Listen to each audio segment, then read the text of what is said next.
welcome to our pop-up executive series.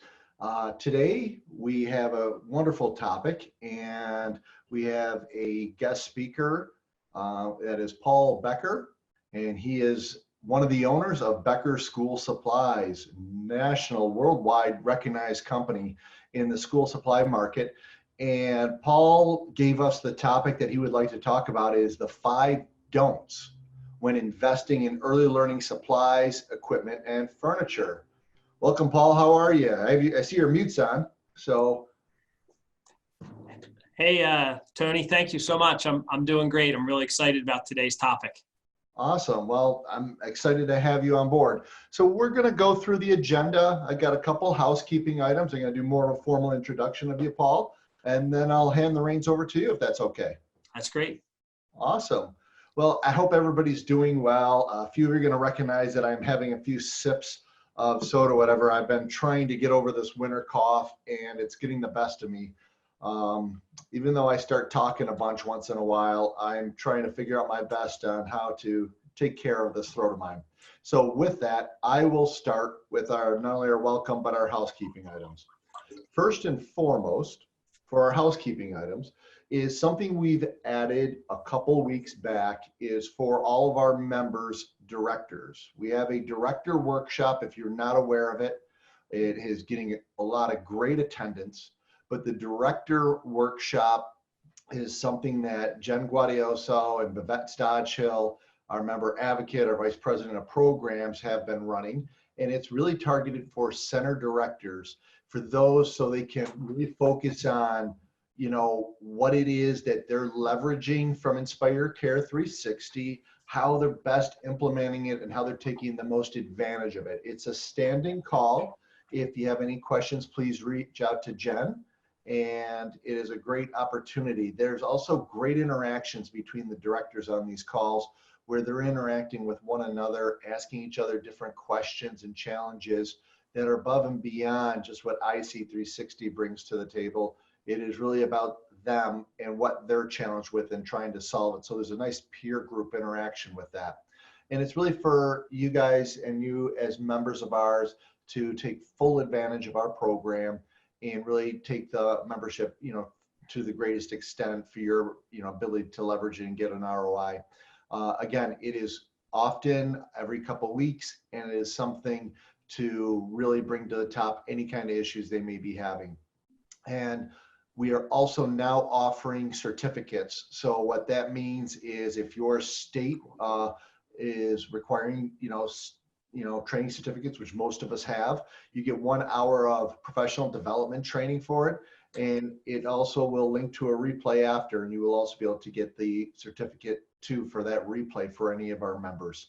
So a great opportunity. One more housekeeping item is for those of you who aren't fully aware yet that we brought this to bear for all of our members, exclusive for our members, is something that's absolutely exclusive in the marketplace and unique in the marketplace, and that's IC360 REP. REP stands for a Reputation Empowerment Platform. And what this is you've seen probably tools or solutions out there that help you survey and grab that latent goodwill you have with your families and look to try to get it up on a microsite or maybe onto your website and possibly Google. We have developed a solution that not only does this for your families, it also does it for your existing staff, but we really focus on getting you up to Google with it. Okay, so Google, Yelp, Care.com, Great Schools, wherever you want to go, you dictate to where those go, and you get your families and staff. The other thing that we've added that just doesn't exist out there today is prospective families who are doing tours as well as interviewees. After they've come for a tour or an interview, you immediately can reach out to them with a link that we provide. It could go in your CRM, or your directors can send out that link. And that goes right to them and gets a review of what they thought that tour experience was. When they walked in, did they smell diapers and screaming babies, or were they greeted with a cold water or a cup of coffee and felt like it was really accommodating? And then you say sometimes, why would we even want to look at interviewees? But you know what? It all starts with your culture and your staff. If you got great talent opportunity walking in the door, and they had to wait outside for like an hour, before they had an interview with the director or what have you.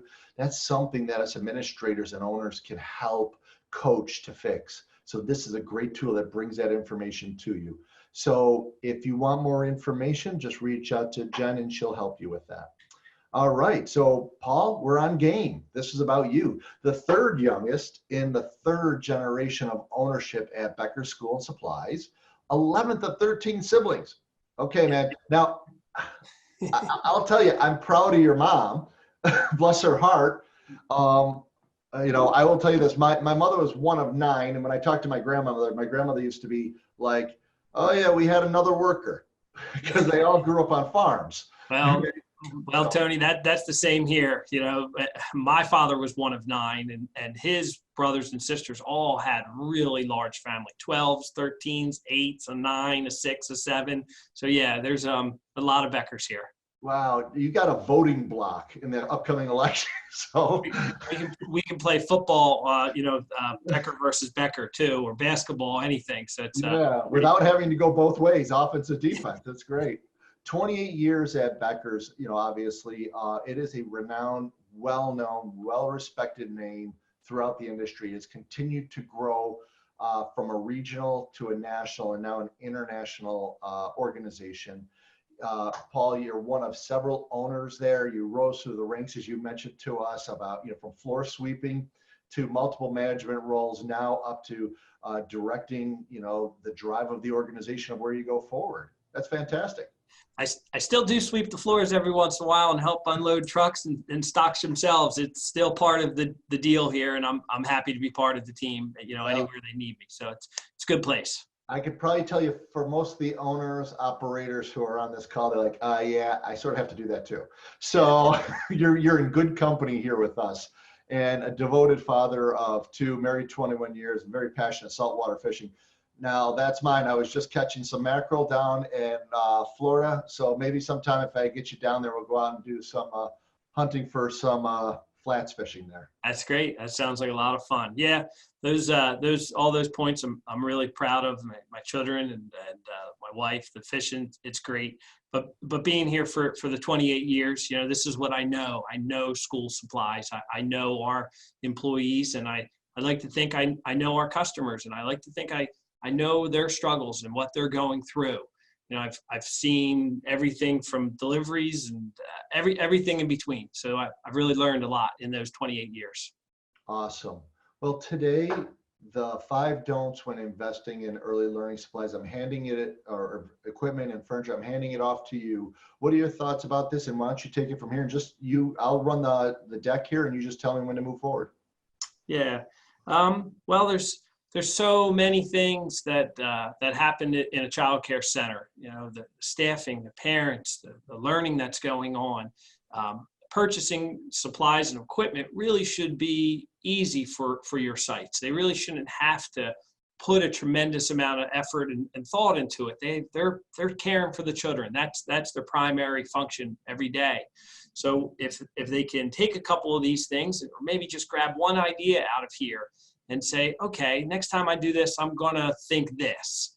And that's really the whole idea here. If they can just grab one idea or one thing they hear, and that improves their lives, or let them care for the children better, that's the goal.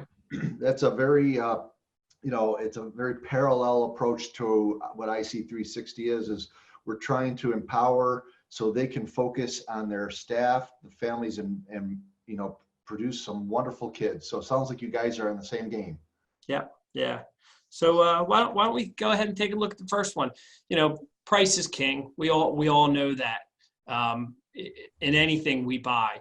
But when it comes to furniture and equipment that you want to purchase for your centers, you really need to look at a few things.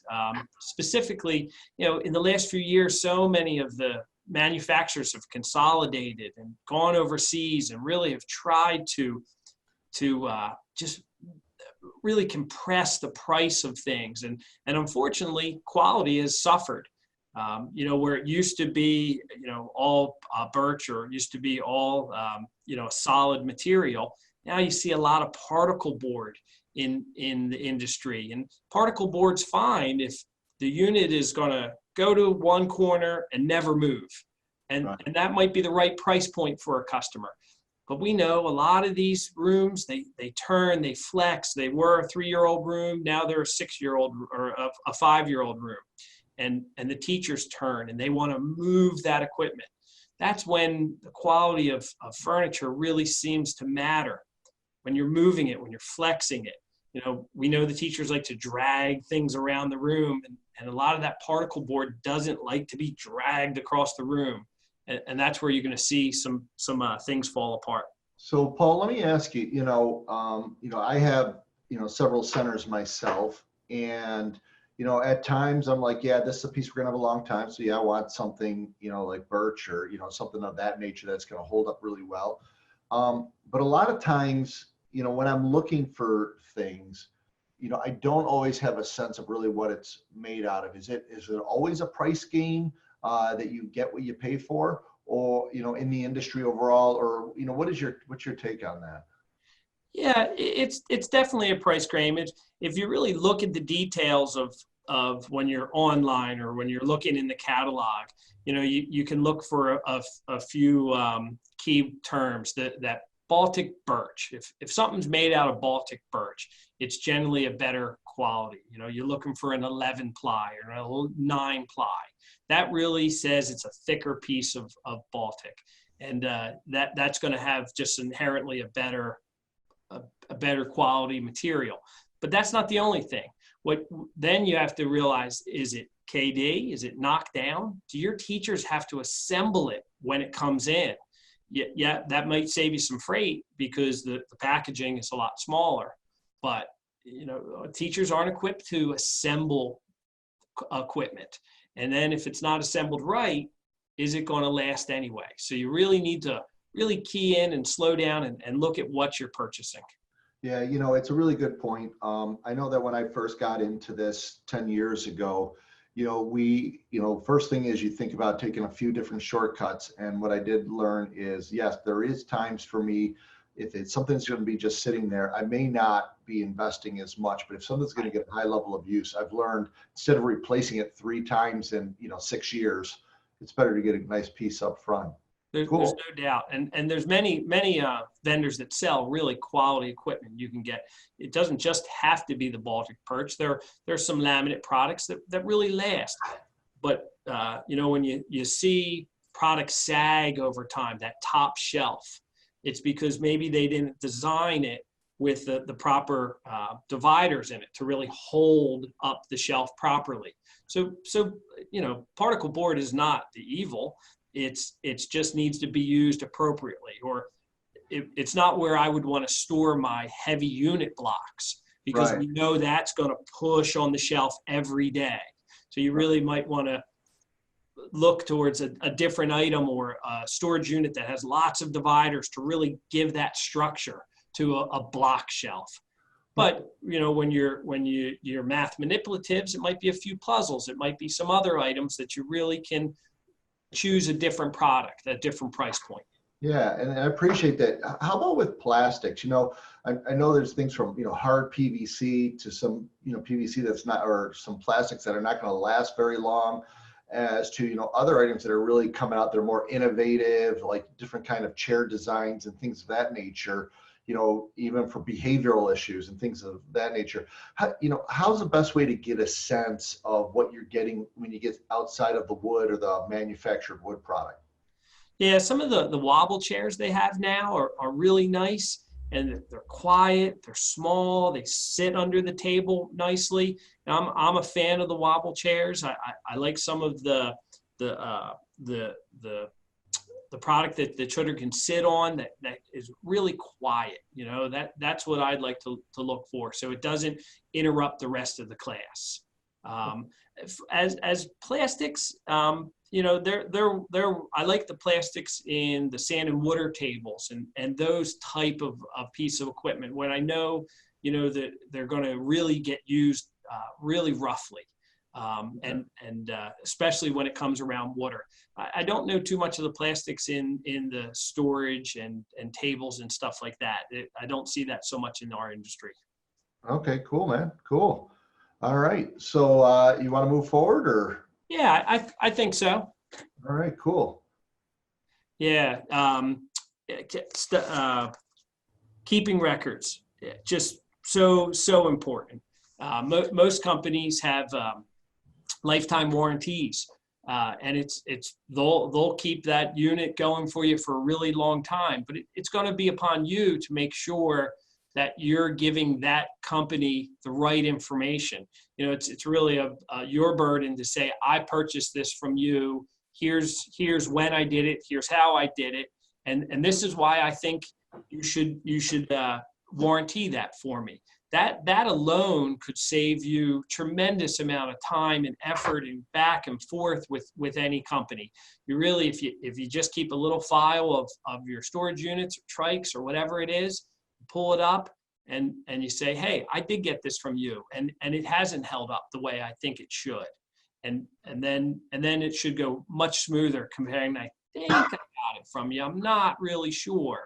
Once you Yeah. say that, it's hard to prove the rest. No, when we were just did a quick preview of your deck slide and I saw this, I'm like, geez, I wish I did a little more of that because a lot of times I would get something in, I would send it over to my bookkeeper, and she may very well file it away. Let me ask you, a lot of companies like yourselves or what have you, you can do ordering online and they have previous orders. Do companies, to your knowledge, take that as the fact that it shows like it was a previous order online in your online shopping carts and stuff like that? If Or is it if better you're just to have late, the paperwork? if you're registering, a lot of schools will register as a person and not really the school. So it Oh, registers back to Mary, but it doesn't register to little lambs or something like that. So you need to make sure that you're really locked in with that vendor. And yes, they'll have accounts of you, but not as an individual. And I know a lot of people like to pay on their credit card to get those points, but it doesn't link back to their school. It would help that's to a do that. that's a real important part because like for my schools, I have set up where basically the equivalent of a petty cash card for each one of my directors at each school. But then when it comes to some capital goods, I tend to set up those accounts for ourselves. Yeah, yeah. Uh, so I'm hearing from you that it behooves you more or less to set up accounts with any of these providers underneath your corporate entity. That's right. And then that way we have records, where everybody's supposed to keep records for 5 years or so, and we can keep that. The internet also holds those. Another reason why keeping all information, I can't tell you how many times I've been asked, hey, I need a new kitchen. I want a new dramatic play piece. And I say, well, why? And they say, well, the sink isn't there anymore and the faucets are gone. I said, well, hold on. Is the rest of the unit still good? Did you put good money out there and buy a quality piece, and now all you're missing is the tub? Let's go back. What stock number is? Let me find it in the catalog. Do you have a picture of it? And I can get you that tub. And so instead of spending another $400 on a piece of equipment, we can get a tub for $12 and your kitchen unit is up and running again, or the faucets. Those things all the time. It really cringes me when I get an order for a new piece of equipment and I know all they really need is that new pull on the handle, or the Well, handle on the door. I totally get it. I'm going to throw you a little bit of a curveball because a lot of a lot of our members too, some of them are one location and they've grown to multiple locations. Others have, anywhere up to 20 locations. One of the things that, is interesting, I know every company is different, but what is the position on, we acquire other centers all the time where someone is selling their business, they're retiring or what have you, and they sell their company. And, it's an asset purchase agreement, or it might even be a share purchase. And they might have equipment with, previous, companies, whether it be yours or anybody else. What should they be thinking about when they're acquiring assets from other companies? Is it of value to try to retain all of this record and information from the purchase? Or is that sort of like usually null and void once it gets transferred? Yeah, transfers are a funny thing for sure, Tony. I All right, think I told you I was going to put you on the spot. yeah, for sure. And we've been there. If it's something I sold to school and it's a good item and it's not the customer's fault, it wasn't abused, then we stand behind it. There's no better way than to start a relationship than say, okay, wasn't your fault. This item can be repaired easily, or a part of it be fixed or replaced, and then we move forward with it. We're looking for long-term solutions and long-term relationships. Like you said, we are a family business, and started in 1928, so we've been around a long time. We're looking for another 100 years, and that's not the relationship we would start with. But Yeah. but it is important to retain that information and have it to show forward. Well, I could also say if I was to acquire another location, if I came to an owner and they had all this information, I feel a lot better about what I'm acquiring anyhow at that point in time. Yeah, Oh, no doubt. great. So you want me to move forward? Yeah, I think so. Oh, technology. Technology is everywhere. I mean, and it has helped our lives so much, more than so many things. It pulls back. It hurts a little bit. Smartphones. My dad, worked in the company for almost 50 years, and he said, "You kids, you have it a totally different way." When I went home at 3 or 4 o'clock, I was home. The phone didn't ring. There was no phone. No one had my home phone number. So at this point, working till 6 or 7 or talking to customers at night because that's the only time they have, that's part of our world. And I think most people embrace it. We do. I talk to a lot of people after normal business hours. But the 3D modeling and the floor plans, can you switch to the next slide? Sure. This is a really generic rendering of a classroom we did here in Philadelphia.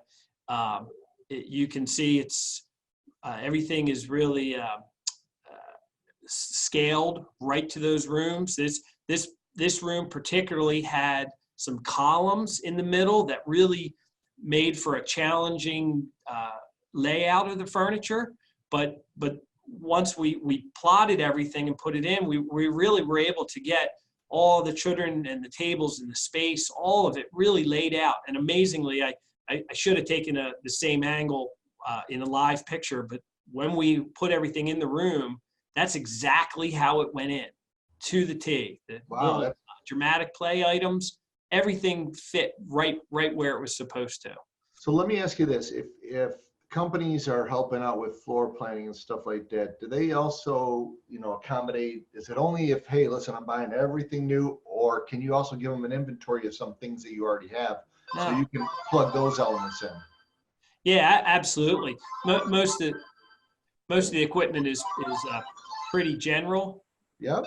And we often will be doing just new tables or just new chairs in a room, and the customer wants to see, well, I have 48-inch tables now, and I want to go to 70 inches. Or 72 inches? How do they fit?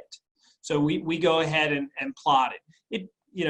These things get pretty specific. They're architectural level drawings, so you can really get the toilets and the seats and all kind of stuff in there.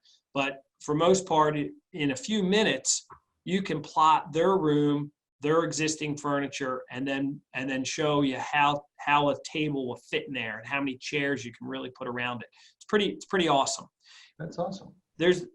I think a lot of the companies really wanted to give the customers the ability to do it, and a couple of them started, but then they pulled back. It just takes a little bit to start using, so that you might not see them out there, but everybody has one, and most of the reps are pretty good with it.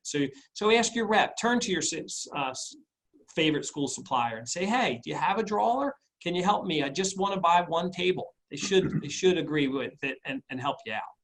Well, that's awesome. I know you have another image in here, a little bit bigger. Yeah. To show that. So this happens to be a full school.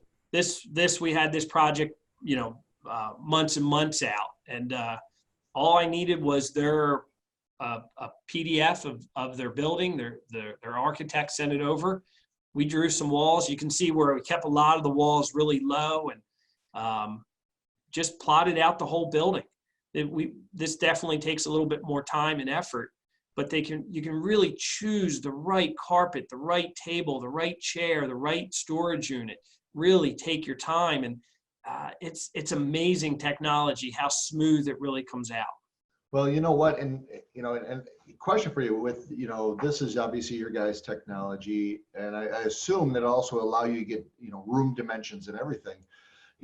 When I look at this too, not only do I see about laying out the furniture, but for instance, we're in New York State, and every state has different licensing requirements. But one of the things I know for a fact in New York State is I have to submit plans if I'm going to open another room, as well as submit plans if I'm going to obviously open up, a new building to our licensing ahead of time to get a pre-approval.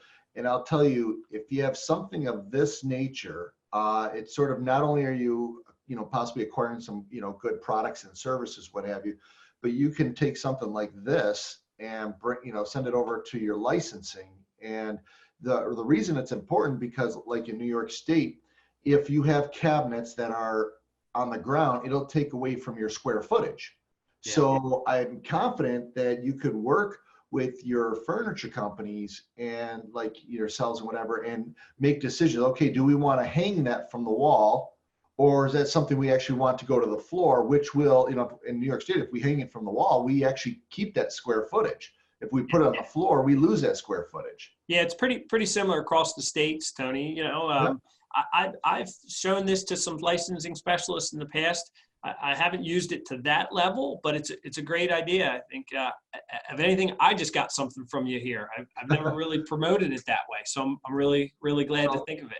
Well, just because I'm quickly looking at it, and I noticed like a number of lockers and things of that nature, and I'm like, New York State is, it's 35 square, for all the rooms except for infants, including a crib, is 50 square. And so this would allow you to go in here and go, you know what, if we hung those instead of having those lockers going right to the floor, or we had cabinets that raised up a little bit, to serve the purpose, and hung those on the wall, we can get a lot more space in. Yeah. We didn't really do a close up, but if you hover over some of the things, that you can see, some of the cabinets are really hung. Like those are on the ground, and up in the middle left there, there's you can see them up in the air. Those guys right there. Yep, and that's really how they are.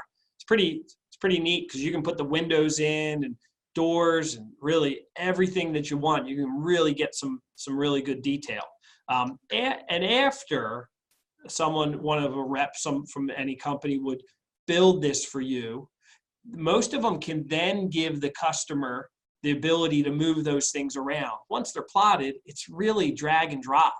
So we've been fortunate enough that school particularly, we built it and then gave the permission over to the school, and they were able to move things around and really customize it the way they wanted it. So it was pretty cool. Yeah, and I also think too, it's, a lot of times we use in our office, or in our centers, we'll use bookshelves as dividers in rooms.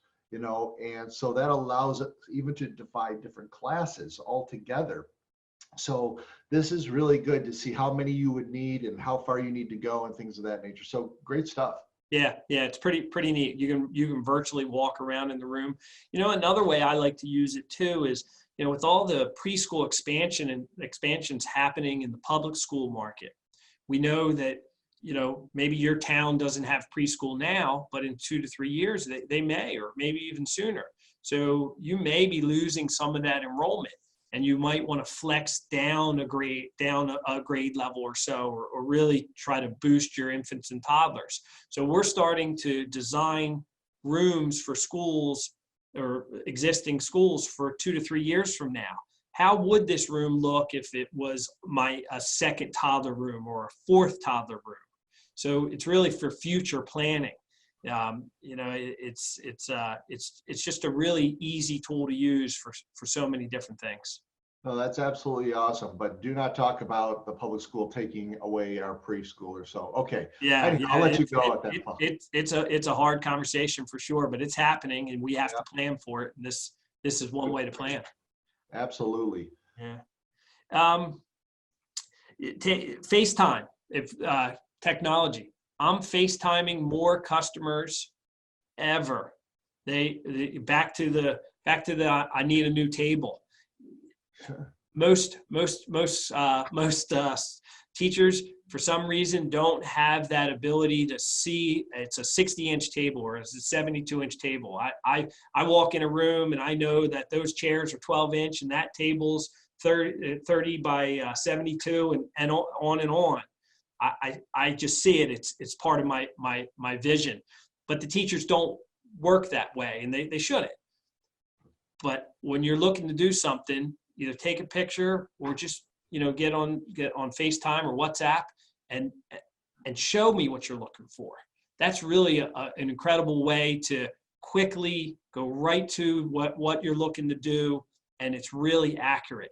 I hate when we send something to a school and they say, it's not the right size, it's not what I wanted, because they just don't have that image ability or that spatial ability. And the smartphones have really helped that.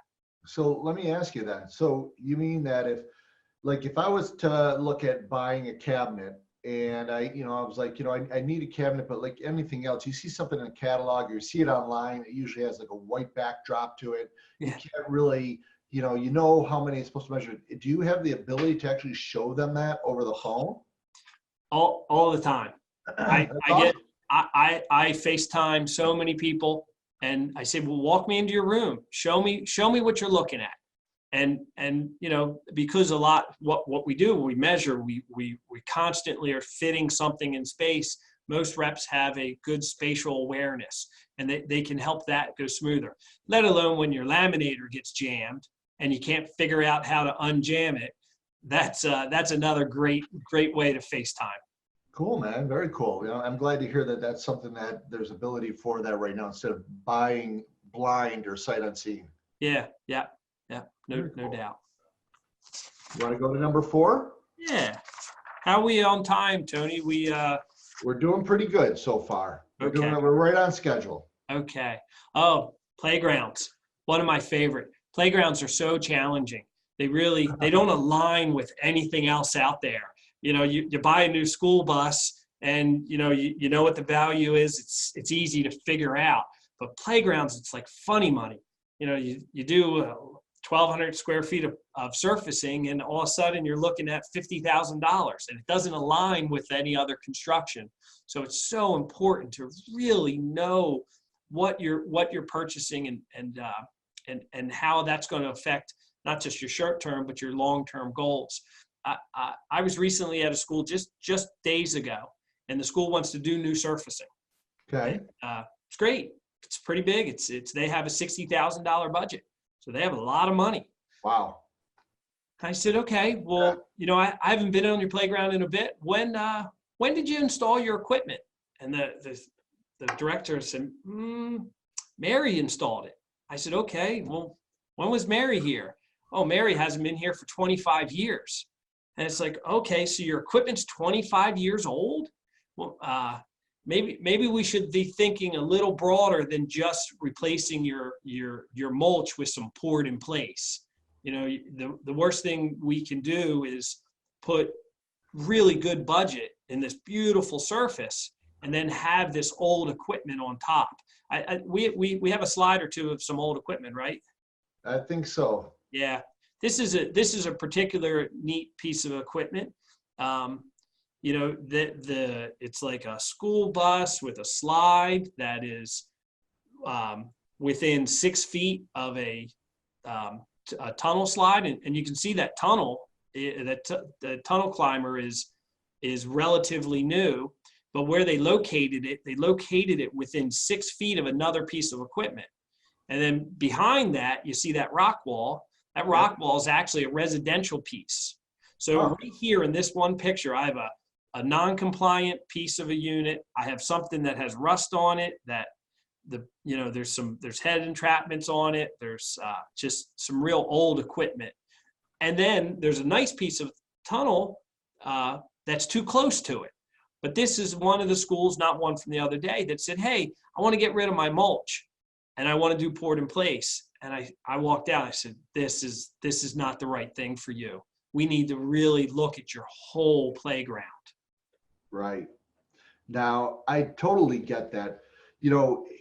Especially because, I had one old center and it had equipment like this, and it has cement footers in there and it's not moving easy. Yeah. So even when it comes down to saying, oh, I love the fire truck, but by the time you probably try to get this thing moved a little bit, you're going to be underwater, I would assume. Yeah, no doubt. And a lot of times you really can't move equipment effectively. You're better off replacing than trying to remove. But what I like to, we never throw the baby out with the bathwater. We don't want to just go to nothing. We need some play value. And most pieces, even if they're not perfectly compliant, they're not a hazard. But that's what I would like to look at. The hazards versus a risk. If there's a risk that, we take risks every day, but if there's a small risk of an injury, that's a really different than a major hazard that most definitely is going to cause an injury just when. So like this, you see that chain, that rope chain. There's no doubt that at some point in the very near future that someone is going to get hurt on there. That's not a risk. That's not an acceptable challenge. That's definitely a hazard. A kid is going to fall through that and hopefully not get critically injured, but could choke on that. So if I walk up and I see this equipment, that's a code 1 violation to me. Yeah, no, I totally get it. And it's really important that I think that there's providers like you guys out there and others who can really help you think through that so you don't get whacked by licensing when they come out, as well as the primary thing is your kids simply do not get into a hazard. Plain and simple.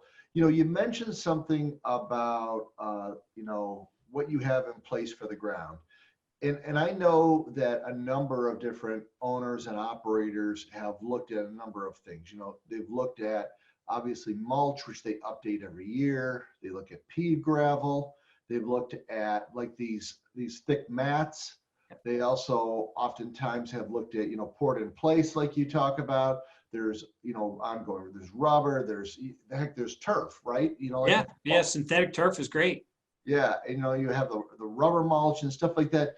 Do you have a sense of seeing so much of this, because you guys do playgrounds and what have you, what is your thought about surfacing in general outside of, because I know cost is a big thing, but there must be ROI when you look at cost for playground. The wood mulch is still by far the best value. Yes, you have to replace it every so often, maybe even twice a year. But for a long-term project in a smaller playground, I'm a fan of the wood mulch. It cools quicker than anything. It might get in the pocket of the children, but it doesn't really hold the dirt that like some of the rubber, the loose rubber does. That recycled tire really holds dirt, and it more than just gets in their pocket. It really rubs off on their clothes. So I'm a fan of the wood mulch still.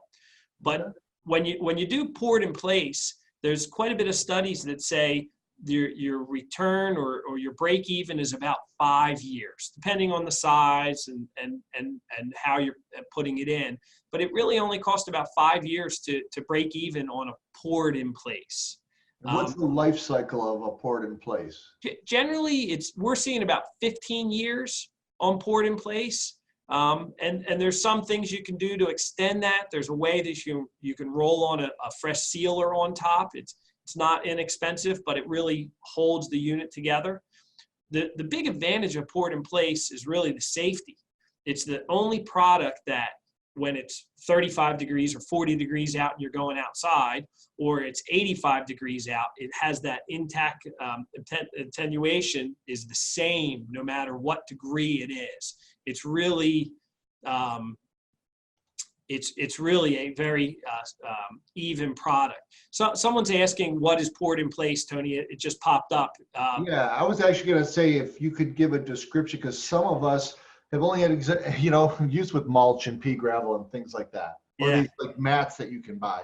Yeah. So poured in place is loose rubber that a company will bring. They'll bring it to right to your school loose, and they mix it with a glue or a binder, and they can trowel it in just like kind of like concrete, but it's rubber, so it's going to be very Sure. spongy.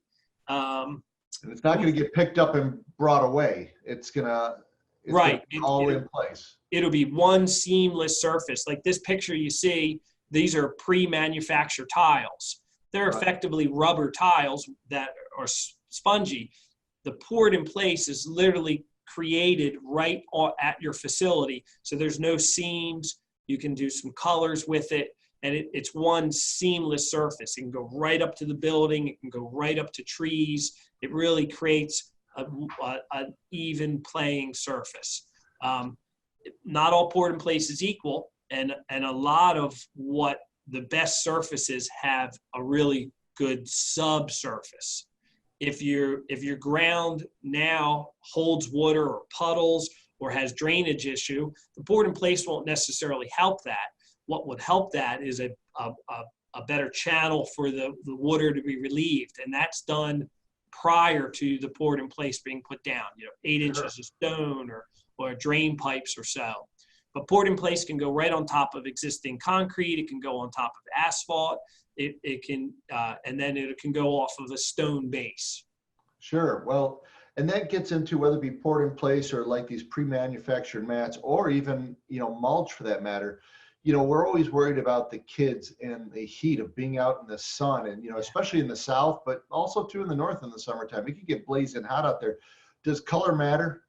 Yeah, color definitely matters. We really liked some of this darker color. This unit's been out there a really long time. They've since taken this unit down and put up a new unit. This was an old one, but yes, we found the lighter colors definitely reflect the heat and don't absorb it as much. The tans, the lighter, the light greens, or real light blues, they seem to really reflect and not hold the heat in. The great thing about poured in place, it is truly water. The water runs right through it. I can't get that word out of my head, but water play really takes on a different value here. You can run your hose all day on a perfectly or a real quality job where the drainage is worked. You can run that hose all day long on it, and you won't have to worry about puddling or such. And you can come out the next day and it'll be dry and ready to go for you. Yeah, and it sounds like between poured in place and mulch, and whether you put French drains in or what have you, it is probably not a bad idea to also always consider drainage, especially if you lose part of your playground after you get a big soaking. Yeah, and like I was saying earlier, if you have an issue now and you go to replace your surface, replacing the surface generally doesn't help the drainage. That is done underneath the surface. I get that all the time. Hey, Paul, you put drain. I didn't know they had a water issue. I was out there 10 times and it didn't rain any of those 10 times, and they didn't tell me, hey, water puddles here. Well, all we did was put in a new surface. That surface doesn't help the drainage. So make sure you're when you're talking to your rep that you give them all the possibilities, so they really can take everything in consideration. Well, and I'm going to just ask you, just from a subject matter expertise, just because this photo reminds me of something. And that is because at all my centers, we have mulch. I think we have about 9 inches of mulch. We were required for 6, what have you.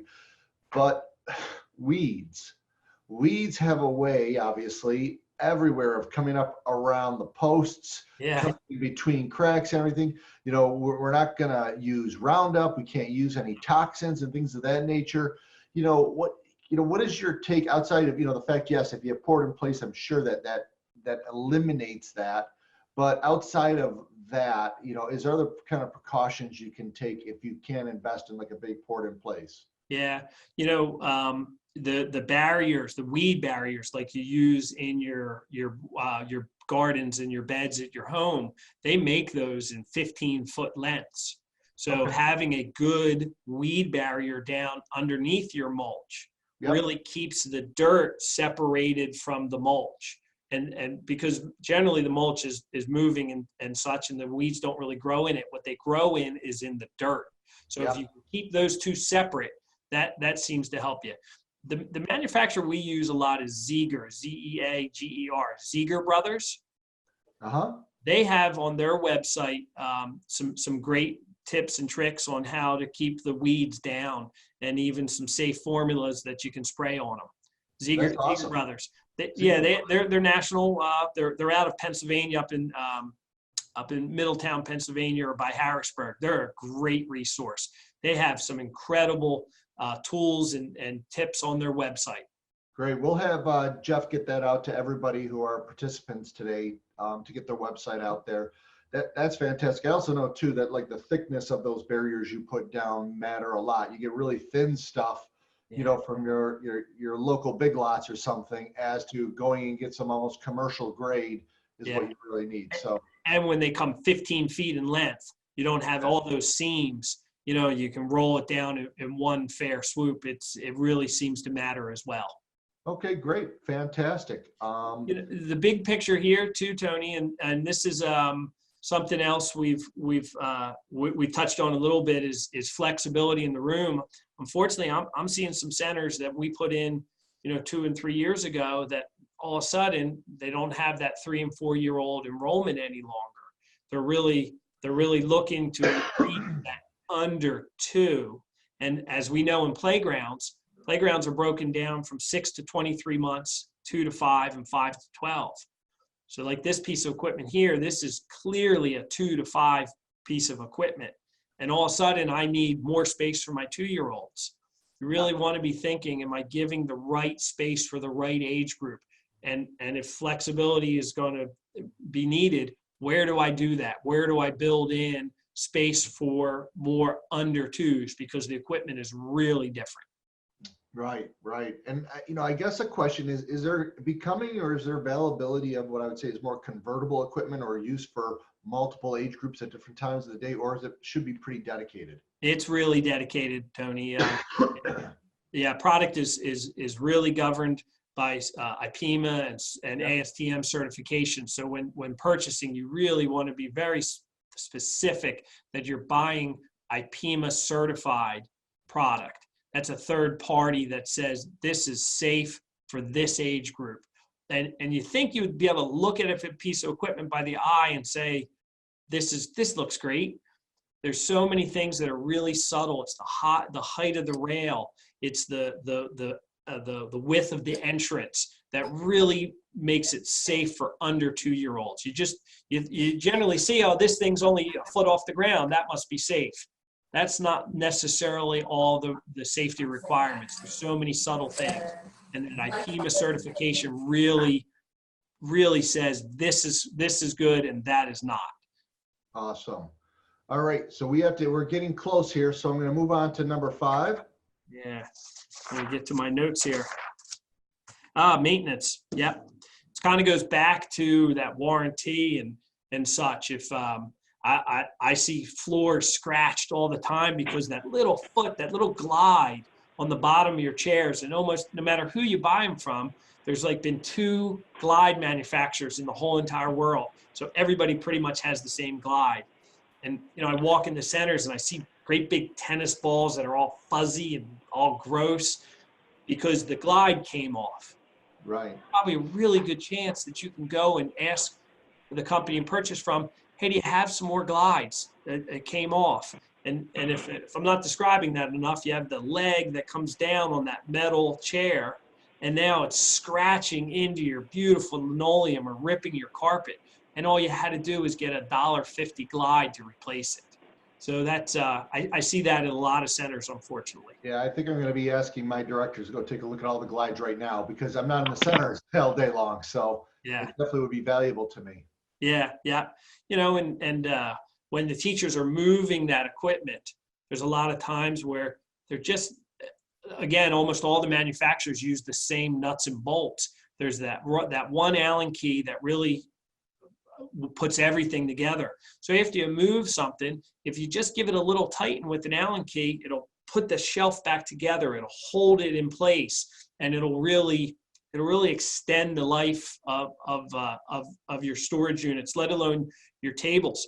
If you ever had a table that wobbles, if you turn that table upside down and you look where the leg adheres to the table, it really doesn't adhere with screws. There's a plate that it adheres to, Mhm. and those over time that plate got a little loose.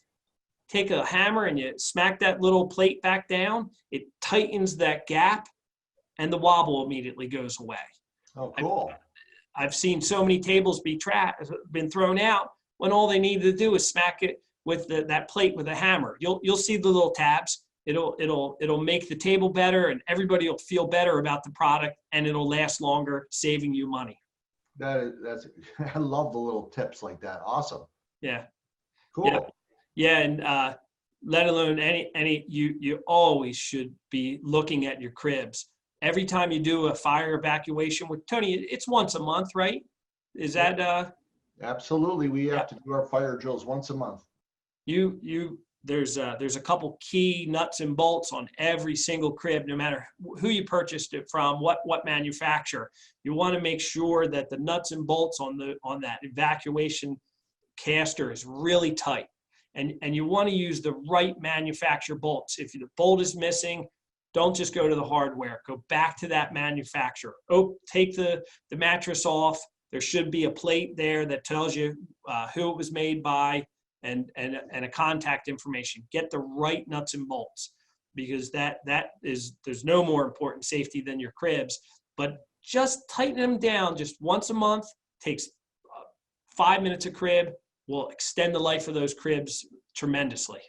That's great. A great tip. And I'm going to be passing it on to my teams over at my centers. So I think we're coming really close here. So I don't know if you have anything else with number 5. If not, I was going to move forward. I think I talked enough. I don't know if I missed anything.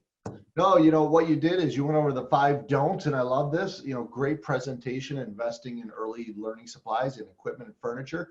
Don't just purchase based on price. Really look at value. Don't forget to keep detailed records, and this is huge for having to come back and wanting to either get it, a piece updated of it. It makes it so much easier for you guys to, look it up and be helpful as for warranties. Don't ignore technology. There's a lot of floor planning opportunities out there with providers and ones who can really work with you. Don't miss the big picture. Really look at the layout of your playground equipment and things of that nature, which I know everybody always sees, it's a really big expense to replace those things. So it is a big investment. So it's good to know that, there's a lot of knowledge out there for supporting you. And then these just tips around maintenance and neglecting maintenance. And, the last one you gave me about tightening down, in these cribs, because right now in one center alone, I have 24 cribs. So it's not like I'm light on cribs. Wow. So, Yeah. it is one of those areas. We will get some of this information back to you. I don't know if, we don't have that much time because we did get already a couple questions. If anybody wants to send a chat question to us, in the meantime, this is the obligatory, tell us about Becker's, because you're telling us in general about the industry. Tell us a little bit more about Becker's, and I'll see if there's any questions that we can gather here before the end. Yeah. So we're based out of a suburb of Philadelphia. We're over on the Jersey side. We can hit a golf ball to Pennsylvania, but we're really located right in the middle of the Mid-Atlantic here.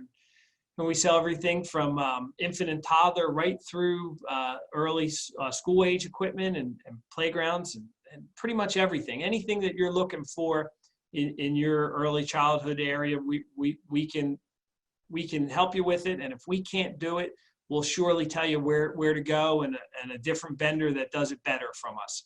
We're really that company that looks at the long term, not just every sale. Not every sale is good for us, and if you're better off going somewhere else, that's what we'd like to be known for, the right company that can refer you to the right direction. Well, and that's why we built up a partnership together, is because we really see that you guys behind the business, you guys definitely have heart into running your business. I did get a question from Brian Spakva, a person I know relatively well and has a number of centers out in Ohio. And he says, Paul, when opening new locations or additions, coordinating all the equipment deliveries is tough. Oh, yeah. If it gets there too early, there's nowhere to store it. If it gets there too late, it's going to delay your opening. Are you able to help manage the portions or of the process? Yeah, that's a great question. I really appreciate Brian asking it. It's we feel we do this, to be shameless plug for sure. If we're here, we think we do this better than anybody in the industry. We have a really large warehouse with a lot of capacity. So what we do, we'll bring in all the equipment into our facility, and we'll mark per room. We'll skid per however you want it skidded up, and we'll really consolidate it. We'll even take other vendors. There's a lot of good school supplies company out of there. We have some customers that don't buy everything from us. They buy it from other people. We'll consolidate that for you too. We'll bring it out to your facility, 1 truck or 2 truck. We'll fly out there or drive wherever you are. We'll meet the truck. We'll bring it inside. We'll unload it. We'll assemble it. We'll bring the trash out to your dumpster. We will be your full turnkey company. We currently do this on an average about 75 times a year all over the country, California and everywhere else in between. We work with a couple of the national chains that have those orders, but we work with a lot of single schools or they have 2 schools or 3 schools. We've really think we do this better than anybody else, and if you were able to ask a few of our customers, they would agree with us. Well, Paul, I appreciate that. I got one last question before we get going here, and I noticed that we have 2 of our attendees who have schools in Hawaii. Yeah. Okay. Now I know we both like to be out in Hawaii. You and me, Tony, we're signing up for that. Yes. Actually, we do. We have a school coming up in about a year that is in Hawaii. We're starting that logistics of how to get that product there. So yeah, that's not beyond us. It's not something we do every day, but yeah, we're getting geared up for one. Yeah, and also Crystal had asked, what playground surface for where you have it really hot, whether it be Hawaii, whether it be Georgia or Florida. What surface type might be the best? And I'm going to end with that question, folks, and we'll continue. Anytime you can stay natural. Natural grass, if you don't need that impact attenuation surfacing, natural grass, if you can have that cools off at double the rate of anything else. So the most amount of grass. Doesn't allow natural grass, though. So what's that? Licensing typically doesn't allow natural grass. Well, I'd say mulch is probably going to be your. Yes, mulch, if you need the fall height, the impact attenuation, for sure would be mulch. But if you can have grass around it, or the children have the availability of a natural tree and grass to get out of that heat, that is really the best thing for the really hot climates. But then under the equipment, yes, mulch. Wood mulch cools faster than anything out there. Wonderful. Well, thank you so much. One of the reasons that we had Paul on here is they are a strategic partner with Inspire Care 360. Even though I had mentioned that there were, that I have a few centers, Inspire Care 360, for those of you who may be in attendance who do not know, is we are a full support back office to child care centers. We are also going to be at a show relatively soon at the mid-February. There's a Shift conference down in Miami. We'll be at AELL, which will be just around the corner from you in April. We'll be there, and that's going to be in New York, but they're actually going to have it at the New Jersey airport.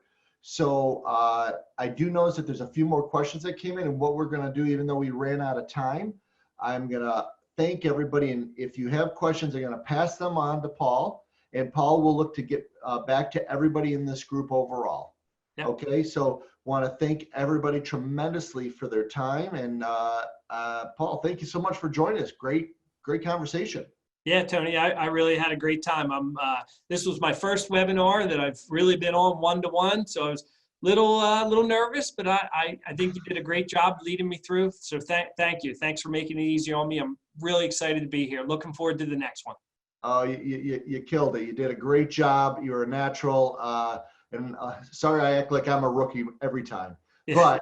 But so thank you so much. Greatly appreciate it, Paul. Thank you, everybody. We'll hold on for a few seconds, and then we're going to stop recording, and we'll end the meeting, and we'll get back to you. Thank you, everybody. We truly have a great day. Thank you. Bye-bye.